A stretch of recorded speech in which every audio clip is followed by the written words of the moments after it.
Iron John. Once upon a time, there was a king who had a large forest near his castle, filled with all kinds of wild animals. One day, he sent out a huntsman to shoot a roe deer, but the huntsman did not return. "Perhaps some accident has befallen him," said the king. And the next day he sent out two other huntsmen to search for him, but they also did not come back. On the third day, he summoned all his huntsmen and said, "Scour the entire forest and do not stop until you have found all three." However, none of them returned, and none of the pack of hounds they had taken with them were seen again. From that time on, no one dared to venture into the forest, and it lay there in deep silence and solitude, with only an occasional eagle or hawk flying over it. Many years later, a stranger announced himself to the king as a huntsman seeking employment and offered to go into the dangerous forest. The king, however, did not want to give his consent and said, "It is not safe in there. I fear it will fare no better with you than with the others, and you will never come out again." The huntsman replied, "Lord, I will venture it at my own risk. I know nothing of fear." The huntsman then took his dog into the forest.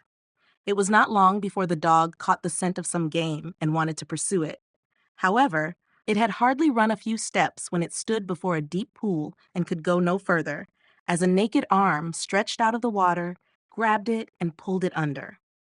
Seeing this, the huntsman went back and fetched three men who had to come with buckets and bail out the water. When they could see to the bottom, there lay a wild man whose body was brown like rusty iron and whose hair hung over his face down to his knees. They bound him with ropes and led him away to the castle. There was great astonishment over the wild man, but the king had him put in an iron cage in his courtyard and forbade anyone from opening the door on pain of death, and the queen herself had to keep the key. From then on, everyone could again go safely into the forest.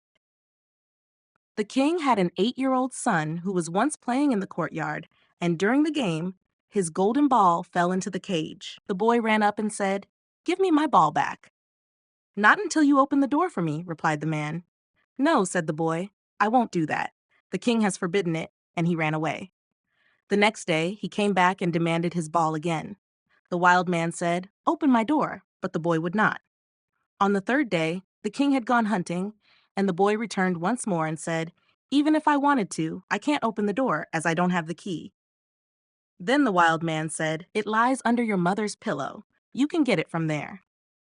The boy, who wanted his ball back, cast all hesitation aside and brought the key. The door opened with difficulty, and the boy pinched his finger. When it was open, the wild man stepped out, gave him the golden ball, and hurried away. The boy became frightened and called out, "Oh, wild man, don't go away, or I shall be beaten." The wild man turned back, picked him up, set him on his shoulder, and walked quickly into the forest. When the king came home, he noticed the empty cage and asked the queen how it had happened. She knew nothing about it, searched for the key, but it was gone. She called the boy, but there was no answer. The king sent out people to search for him in the fields, but they did not find him. Then he could easily guess what had happened, and much grief reigned in the royal court. When the wild man had reached the dark forest again, he set the boy down from his shoulders and said to him, "You will not see your father and mother again, but I will keep you with me, for you have freed me, and I have pity on you. If you do everything I tell you, you will have a good life. I have enough treasures and gold, more than anyone else in the world." He made a bed of moss for the boy, on which he fell asleep, and the next morning the man led him to a well and said, "Do you see the golden well, bright and clear as crystal? You shall sit by it and make sure nothing falls into it, or it will be defiled. Every evening I will come and see if you have followed my command." The boy sat down at the edge of the well, saw how sometimes a golden fish, sometimes a golden snake appeared in it, and made sure that nothing fell into it. As he sat there, his finger hurt so badly that he involuntarily put it into the water. He quickly pulled it out again, but saw that it was entirely gilded. No matter how hard he tried to wipe off the gold, it was all in vain. In the evening, Iron John came back, looked at the boy, and said, "What has happened to the well?" "Nothing, nothing," he replied, and kept his finger behind his back so he wouldn't see it. But the man said, "You have dipped your finger in the water. This time I'll let it pass, but be careful that you don't let anything fall in again." The next morning, he was already sitting by the well and watching over it. His finger hurt again, and he rubbed it over his head. Unfortunately, a hair fell into the well. He quickly took it out, but it was already completely gilded.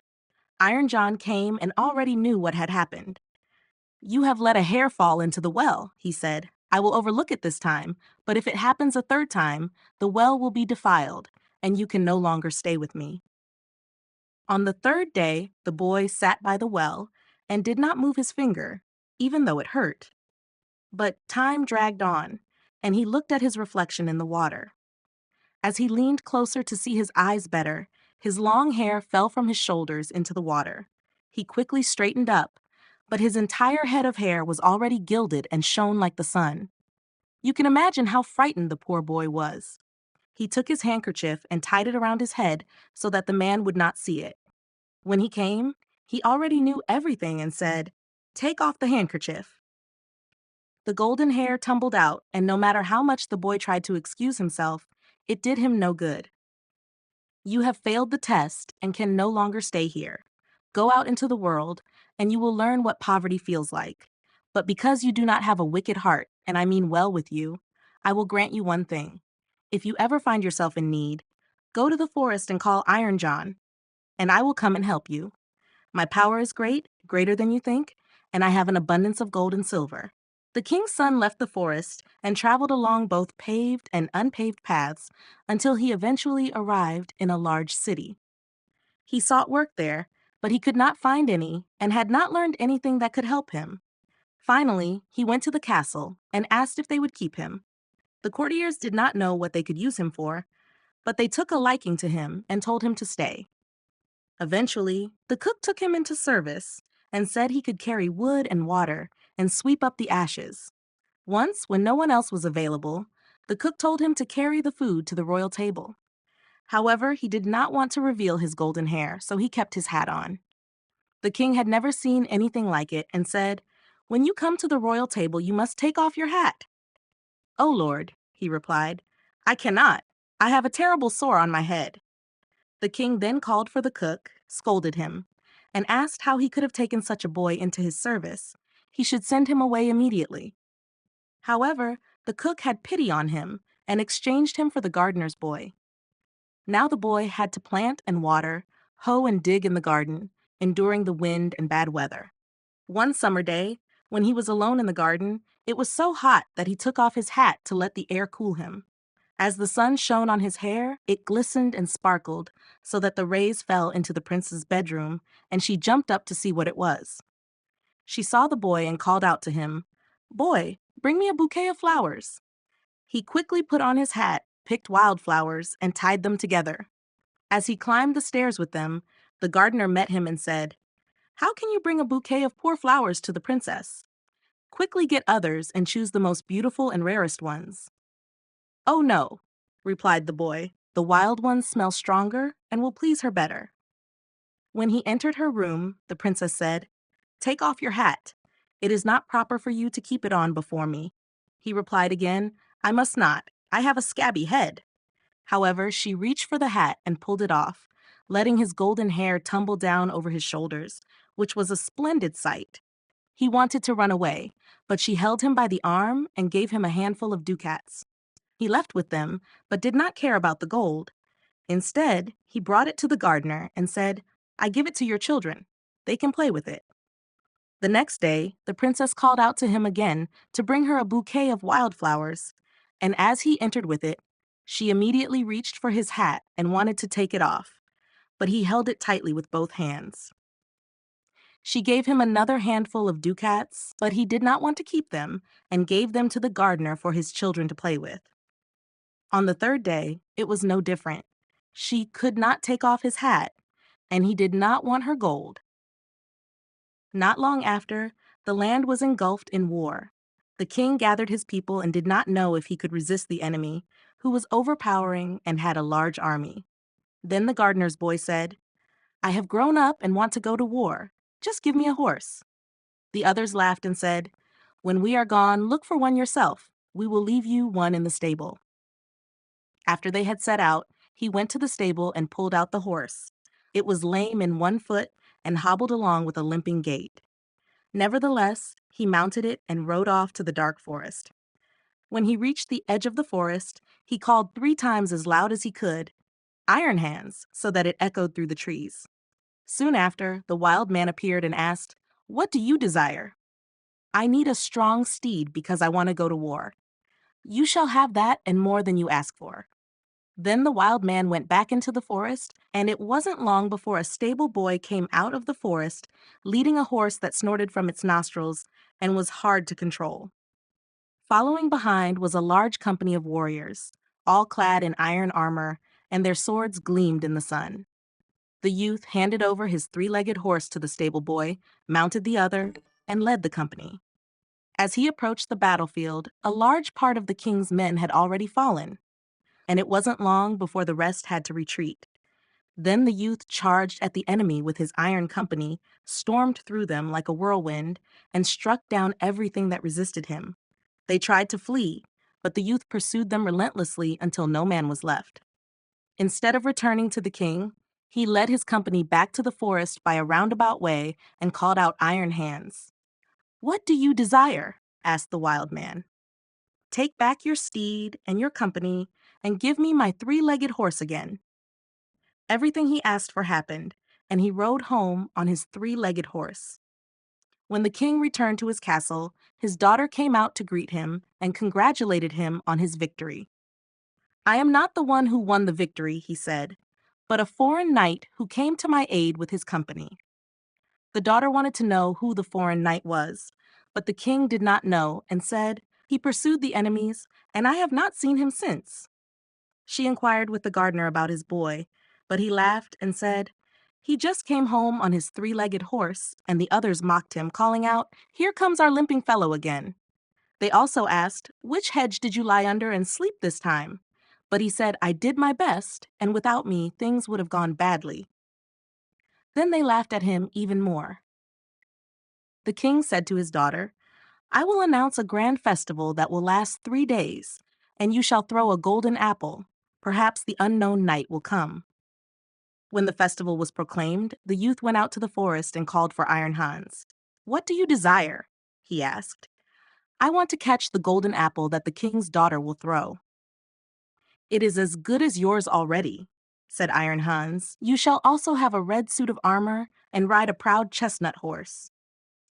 On the day of the festival, the youth rode up, placed himself among the knights, and was recognized by no one.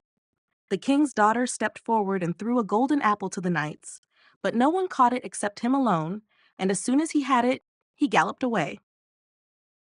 On the second day, Iron Hans had equipped him as a white knight and given him a white horse. Again, he alone caught the apple, but did not linger for a moment and galloped away. The king was angry and said, "That is not allowed. He must appear before me and tell me his name."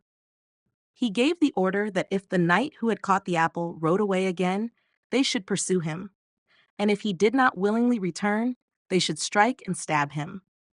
On the third day, he received a black suit of armor and a black horse from Iron Hands, and again caught the apple. But as he rode away with it, the king's men pursued him, and one came so close that he wounded him in the leg with the tip of his sword.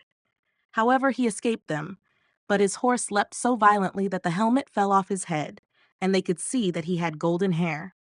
They rode back and reported everything to the king. The next day, the king's daughter asked the gardener about his boy. "He is working in the garden. The strange fellow was also at the festival, and only came back yesterday evening. He even showed my children 3 golden apples that he won." The king had him summoned, and he appeared with his cap on his head again. But the king's daughter went up to him and took it off, and his golden hair fell over his shoulders, and he was so beautiful that everyone was astonished. "Are you the knight who came to the festival every day in a different color and caught the 3 golden apples?" asked the king. "Yes," he answered, "and here are the apples." He took them out of his pocket and handed them to the king. "If you need more proof, you can see the wound your men gave me when they pursued me. But I am also the knight who helped you to victory over the enemies. If you can perform such deeds, Then you are no gardener's boy. Tell me, who is your father?" "My father is a mighty king, and I have plenty of gold and as much as I desire." "I see," said the king. "I owe you a debt of gratitude. Can I do something to please you?" "Yes," he answered. "You can indeed. Give me your daughter as my wife." Then the maiden laughed and said, "He does not make much ado, but I have already seen by his golden hair that he is no gardener's boy." Then she went up and kissed him. At the wedding, his father and mother came and were full of joy, for they had given up all hope of seeing their dear son again. And as they sat at the wedding table, the music suddenly stopped, the doors opened, and a proud king entered with a great retinue. He went up to the youth, embraced him, and said, "I am Iron Hans, and I was cursed to be a wild man, but you have freed me. All the treasures I possess shall be your property." The three black princesses' East India was besieged by the enemy, who refused to leave until he had received $600. So it was proclaimed by drumbeat that whoever could raise the money would become burgomaster. There was a poor fisherman who fished on the lake with his son. The enemy came and took the son prisoner, giving the father $600 for him.